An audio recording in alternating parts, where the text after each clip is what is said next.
Hey, my name's Hides. I work in peer support and inclusion out at Spinal Cord Injuries Australia, and I also am a wheelchair user. Hi, my name's Laura, support coordinator from Spinal Cord Injuries, and I wish I was on a cruise right now. Speaking of cruises, my name is Susan Wood. I'm the senior content manager, and that had nothing to do with the cruise at all. But what we are going to talk about in this episode is a TikTok video that I believe, Laura, you were the one that suggested it? Oh my God, I've got some Ultimate Whale Cruise tea. So one of the guests on board is anonymously posted on a forum, and it sounds like some people's behaviour on board is just not acceptable. This person commented saying that they were waiting for the elevator, and there was also a lady in a wheelchair waiting for the same elevator. So the person says, as the elevator arrived, they waited for the lady in the wheelchair to go first, obviously being courteous. And as they held the door open for this lady in the wheelchair, 4 women rushed through the doors and past the lady in the wheelchair and the person leaving the door open. So they got in the elevator, and as the doors were closing, they started laughing and saying to each other, oh, he's just a baby legger. And then they started laughing and saying, and we're niners. And the doors closed, and then they just went in the elevator. So the lady in the wheelchair and the person who was opening the door for them were just left there like... So there's some comments in reply to this. And a few of the comments seem to know who these 4 women were, and it's not the first time that they've done something like this. There seems to be 4 women on the Serenade of the Seas causing havoc on the cruise, and people are starting to ask questions. If they're treating the guests like this, what are they treating the crew like? So I found out that baby leggers basically mean the segmenters, and the niners are obviously the 9-month cruisers. Interesting. So today we're going to talk about getting in our way. Now, we've all 100% have lived a situation where we have needed a lift. Hell, we might have been at the front of that lift, ready to get in, and somebody has decided, no, they need to get into that lift first. Do we want to talk about that time, anybody? Every day, almost. I think what sparked me to send that TikTok through in the first place was an experience that I had in a lift on a cruise ship, and it wasn't necessarily having to wait for the lift in the first place, but I remember, I think it was when I was going to Tasmania, it was a bit choppy. I got in the lift, and I can stand, but I have impaired balance, so bring the swell into the mix, and I'm very susceptible to falls and trips anyway. So my mum and I get into this lift. The lift's pretty packed, and there's an older gentleman with his coffee.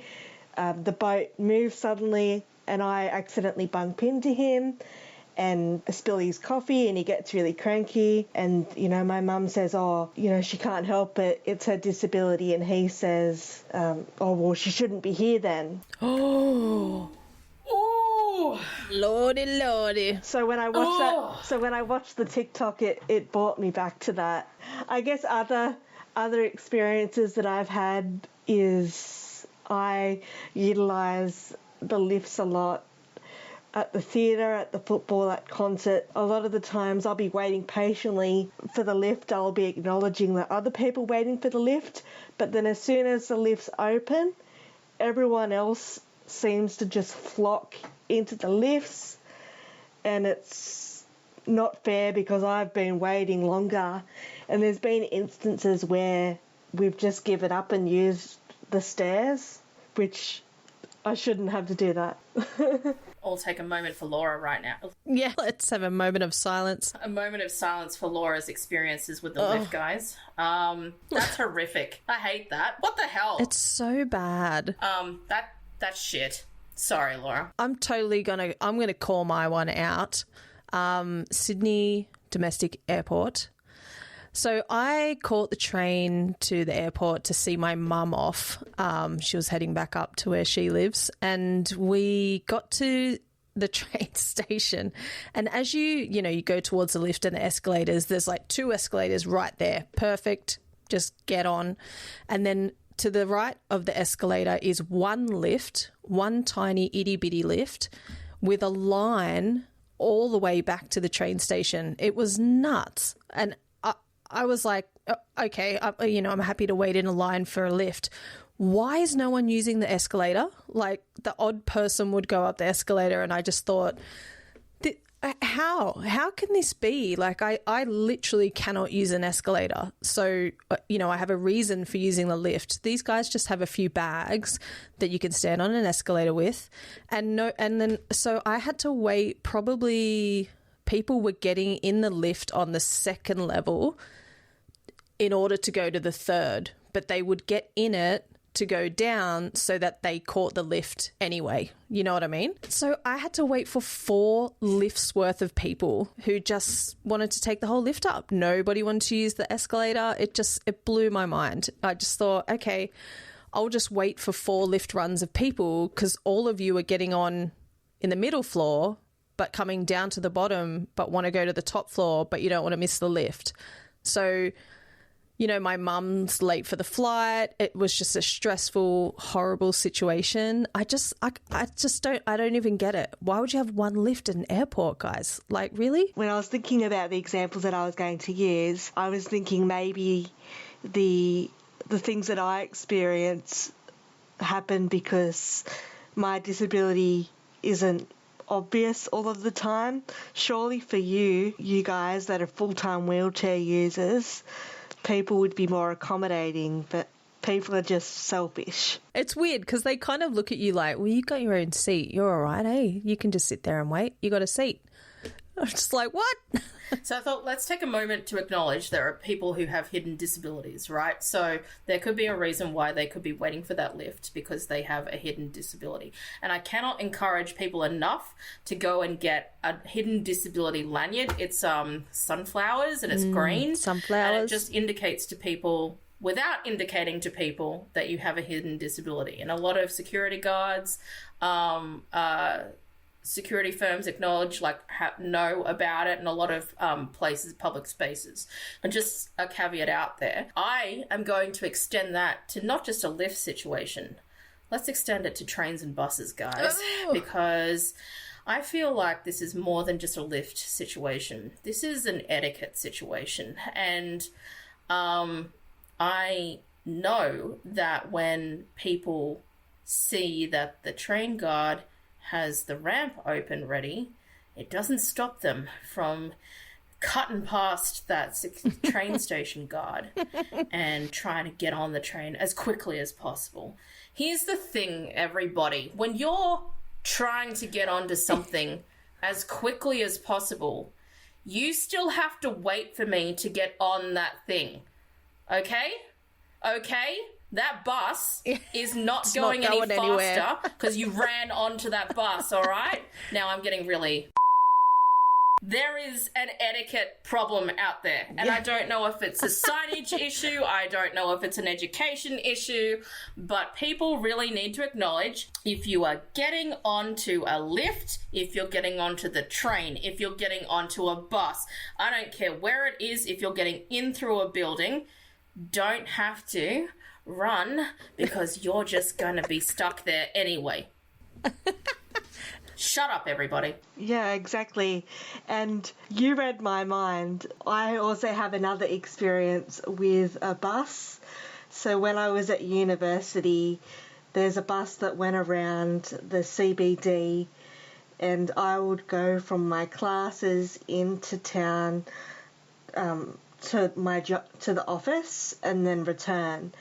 And these buses they'd run quite regularly, probably every 5 to 10 minutes in session. So as you said, Susan, even though they've got the ramp out for you, everyone would run to the bus or the train because I think they'll miss out. But in my experience, I got on the bus, I think, near the mall. I generally don't try and use the fold-down seat unless it's absolutely necessary. Oh, we do have to preface this by saying, for people who live outside of New South Wales and outside of Australia, so our train system, our bus system, our light rail system, they do have foldable seat options, and a lot of them snap back. A lot of them don't actually. A lot of them don't snap back, but they're meant to be so you fold them up for wheelchairs, so you have an actual space to use. Sorry, Laura, go on. That's okay. So I got on the bus, and the bus was already quite packed, and the bus moves quite quickly as soon as you get on. So if I kept walking up the bus, I would have fallen over. So I went and sat down on the bus, and it must have just been, this person must have just caught me on a bad day, but this guy got on, he would have been in his 50s, and he basically told me that I shouldn't be sitting there. I should save it for people that are actually disabled, something along those lines. You couldn't possibly be disabled, Laura. You're too young. You're too young. Yeah. So I know. So I just looked at him and I pulled my jeans up and said, these aren't a fashion accessory, meaning my orthotics. And you should have seen the look on his face. It was priceless, but it shouldn't get to that point. That's nuts. It should not get to a point, like, we shouldn't have to do that and justify that. You know, like, I agree with what you said before, Susan. Hidden disabilities are massive. You know, I used to be pretty aggressive when I first had my injury and would kind of see someone walking into an accessible toilet and go, oh, you don't have disability. And then I read this amazing open letter of a lady that had Crohn's disease and, you know, she needs that space. Not usually you would look at her and people would assume no disability there because she's walking around like everybody. But yeah, that just kind of opened my eyes up. But regardless, people, it's exactly that. I catch a train, bus, ferry, light rail all the time, and people just pack on in and then turn around and go, oh, you all have to move now. Now you look silly. You should have just waited. You know, like you said, the bus, train, whatever it is not actually going to leave while there's a ramp there and I'm on it. In fact, you should be thanking us, okay? Because we've given you, like, at least 30 more seconds to get on that train, all right? So settle down. I always say to people too, mate, if you're in a rush, you should have left earlier. Why is everyone else copying your rushing attitude? Ridiculous. Oh, I just feel so many feelings right now. So let's talk about very briefly. We go from trains, we go ferries, we go light rail, we're on a bus, we're on a lift. Let's talk footpaths, okay? Because I believe that there is an etiquette when it comes to people with disabilities, people who have mobility aids, whoever it is, who might need you to be a little bit more self-aware of your surroundings before you stare at a phone on a footpath. Oh, the footpath. You know, I've just been contemplating chucking a GoPro on my Baytech. For those that don't know, I'm in a manual wheelchair, but I also have a Baytech, which is an electric attachment that attaches to the front of my wheelchair. So I almost look like a little 3-wheel mini motorbike. Yeah, I need a GoPro on that so bad because I just need to make a video that dings every time someone's on their phone walking straight towards me across the middle of the road. Like, not only is it unsafe for yourself, but you're kind of taking me out as well, and taking me out takes someone else out. It's just like, I believe there's etiquette for everybody. You know, you walk on the left, you drive on the left, you walk on the left. But that's, I don't know, I think I was just raised that way to be conscious of others. Let's think about also people with vision impairment. So Jade, who used to be on this episode, she has a walking aid. And imagine not, like, paying attention and then everybody gets tripped up. I'm sure Jade would have a story about something like that. But literally, you need to start being aware of your surroundings, okay? Now, I know we love phones. I love phones.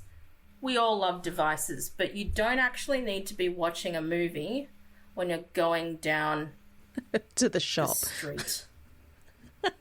To the shop. This is personal, everybody. Personal for Susan. I hear. Yeah, it does my head in a bit. There's most days I'm pretty cruisy. I'll just be like, you know, bloody people. But some days it's one after another. My mum and I were riding around. She kind of was riding a bicycle behind me, and we were pretty convinced that there was like a hidden camera TV show that we didn't know about that was about us, and they were like telling people to walk out. Okay, they're coming now, and walk in front of them. And you walk out with your phone and you swing your bag and hit Heidi in the face. Like, I was like, is this a TV show that I'm on that I don't know about? I think in my experience, it's more so not people running into me, but me running into them because I walk slower and I have very poor sense of direction. So I'll try and walk to the left, and, you know, my dad's always got to remind me because oftentimes I'd drift over to the centre, or I could imagine with something like a big chair or a VTech, you know, there might be an issue, or you might get stuck. So I just think, you know, we apologise as much as we can, but people should be more considerate. You know, it's not, we can't help it. And it sort of links back to when we're going on the train or the bus or the ferry, and you always, you know, I'd sit on the bus and you'd see someone get on in a wheelchair, and that person would always get the look where it would be more of an inconvenience for the able-bodied people, so to speak, to get up than it is for the person with disability to actually get on the bus. I have fully been in fights with people who have just refused to move out of that wheelchair area of the bus on my way to work because they needed to put down their shopping bags somewhere. And, I mean, bless the people around me as well. They were just as angry at this woman. But, you know, are people okay with just sitting in that? You know what I mean? Because we were on a bus trip for 25 minutes and she did not move out of that seat for anybody. Wow. She didn't move those bags for anybody, nothing.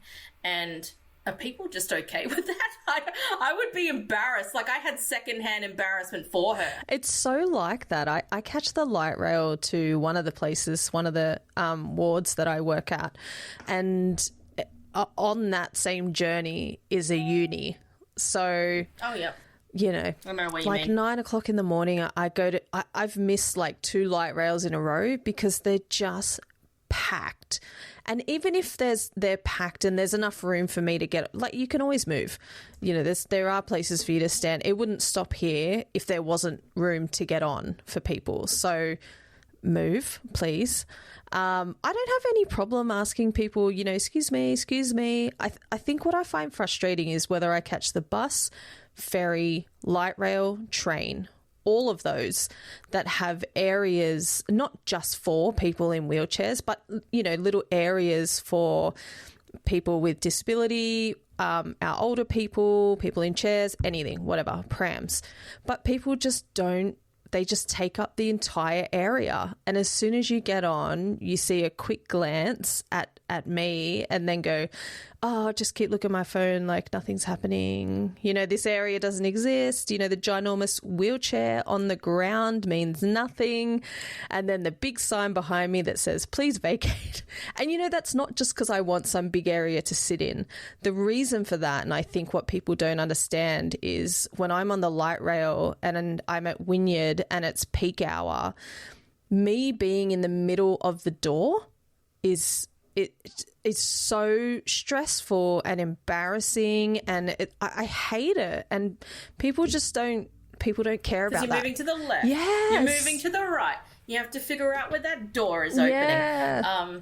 And the one that gets me as well when we're talking about lifts, like, let's just circle back around to the lift situation of this woman's TikTok, is when they see me coming, and even though I'm inches away from that door, and they all look at their phone, look away, look at whatever, because they would be, there's no way that they want to keep that door open for me. No.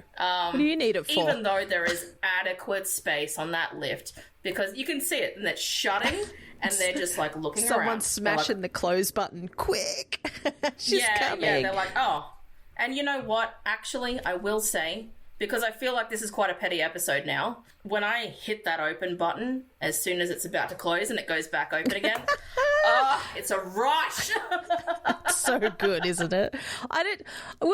There are times with lifts. My work colleague Dan and I, you know, we've known each other for years. We have the same battles. He's also a wheelchair user. The thing that cracks us up is when, you know, someone's getting out of the lift or they're getting in or something like that, and the doors are kind of starting to close a little bit, and they'll put their hand there and then they're in the way for us to get on. So like, I get it.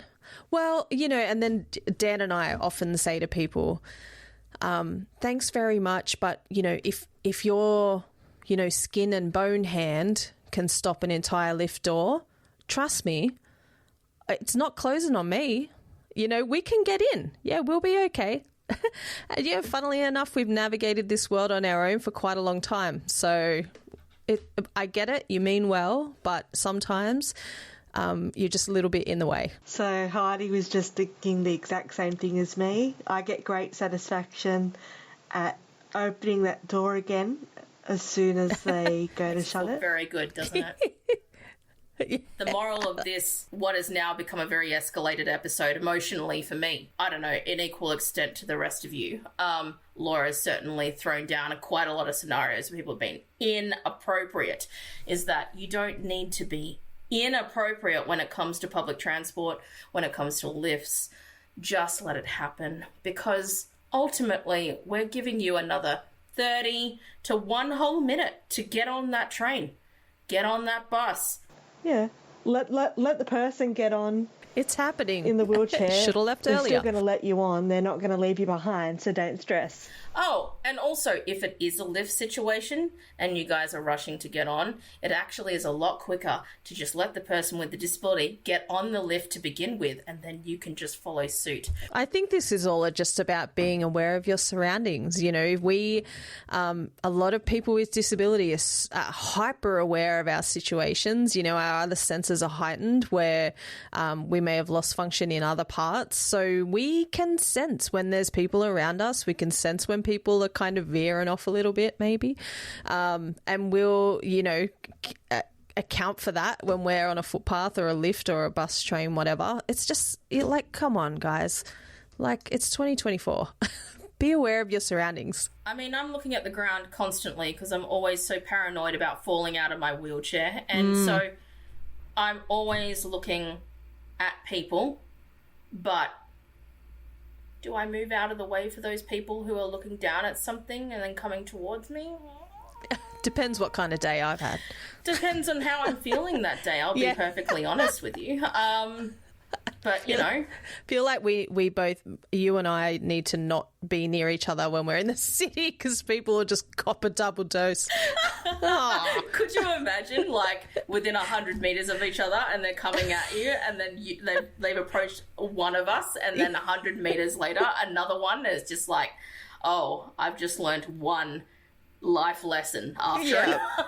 I'm sure this same girl in a wheelchair with coloured hair that looks Filipino. That was weird.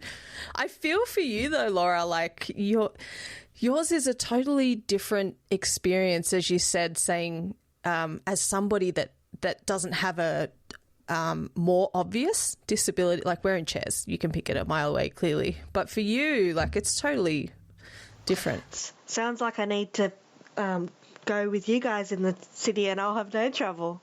Yeah. Yeah, we'll be your bodyguards. To have something where like you're slow to walk and you've got that, but when you're standing there, if people don't really have a look at your AFOs or anything like that, you know, it must be a completely different. Obviously, it's a completely different experience. Yeah, I think myself and other people with a disability, like visible or not visible, and it goes back to the very first episode that I did with Susan about going out with a disability. There's already a lot of planning. It takes a lot out of me to go out into the community sometimes. Sometimes I'm very anxious because it might be a new experience for me. And then when you have these things happen, it can be quite upsetting. And, you know, when you have those experiences with people, you know, saying things behind your back and things like that, it can be quite discouraging for you to go out independently once again.